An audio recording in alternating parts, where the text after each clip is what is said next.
There's no denying that Hugh Grant is one of the top actors in the rom-com game, with classics like Four Weddings and a Funeral, Notting Hill, and Love Actually cementing his status.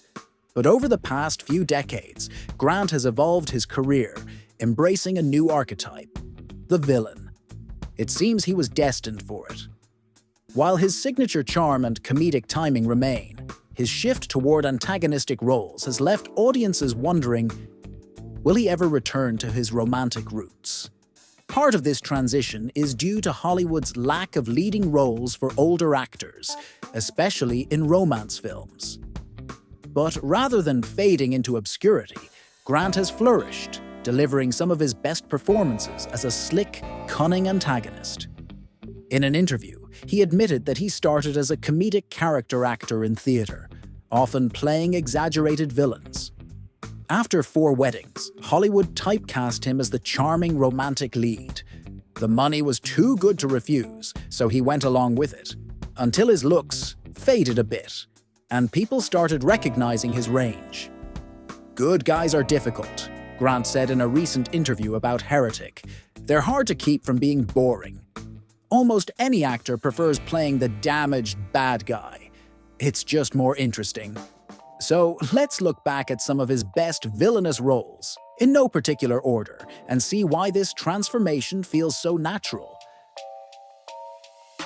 Cloud Atlas. Grant plays 6 different villains across multiple storylines, from a 19th century human trafficker to a futuristic cannibal warlord. He initially had 5 roles, but asked the Wachowskis for a 6th. Reflecting on it, he said, "I do a lot of killing and raping. I wear an awful lot of prosthetic makeup. You probably won't even know I'm in the film."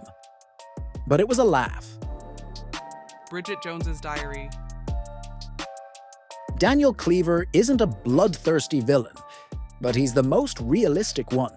A smooth-talking publisher who toys with Bridget's feelings, Cleaver was one of Grant's first roles to subvert his rom-com image, hinting at the darker characters he'd later embrace.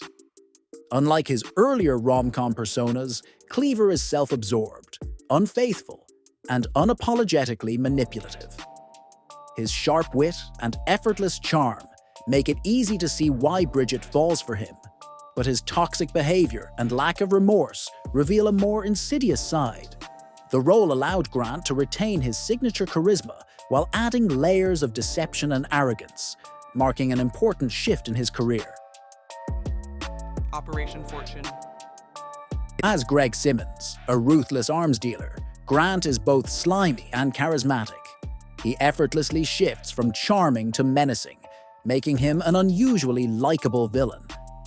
Unlike typical bad guys, he leans into the anti-hero territory, making audiences almost root for him. Dungeons & Dragons, Honor Among Thieves. Forge Fitzwilliam is a con artist, willing to betray anyone for wealth. He's funny, upbeat, and delightfully deceitful. Despite not being a gamer, Grant took the role simply because the script was fun and the directors were great to work with. The Gentleman. As Fletcher, a sleazy private detective, Grant delivers one of his most slippery performances. He isn't the most violent villain in the film, but his manipulative nature and self-serving schemes make him one of the most dangerous. Serving as the film's narrator, he elevates an already great movie to another level. The Undoing. In this HBO miniseries, Grant plays Jonathan Fraser, a seemingly perfect husband whose lies unravel after a murder. His ability to make audiences question his true nature is a testament to his acting prowess.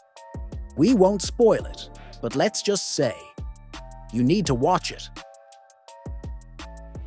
Paddington 2.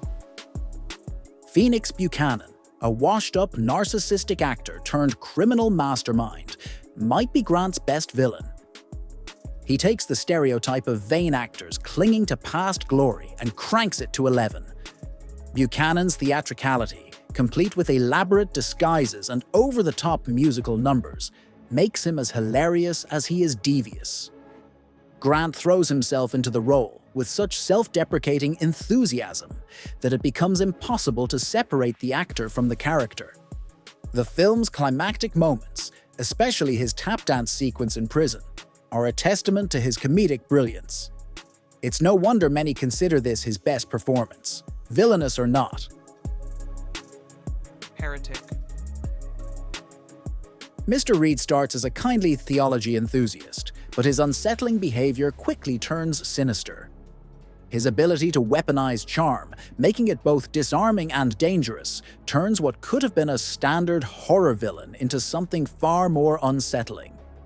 His psychological games and subtle manipulations make the film's tension unbearable, proving that sometimes the scariest villains aren't the loudest or most violent, but the ones who make you doubt your own instincts. The directors specifically cast Grant because of his mix of charm, wit, and newfound dark edge. In many ways, this role feels like the culmination of his villainous transformation. But who knows what's next? Why does Hugh Grant play so many villains? It's clear that Grant enjoys these roles, but maybe Hollywood enjoys him as a villain even more. Or perhaps the paychecks are just too tempting to pass up. Either way, we're not complaining. Keep them coming. That's it for today. See you next time for more absurd videos about movies, games, or both. And don't be a villain. Subscribe. Take care.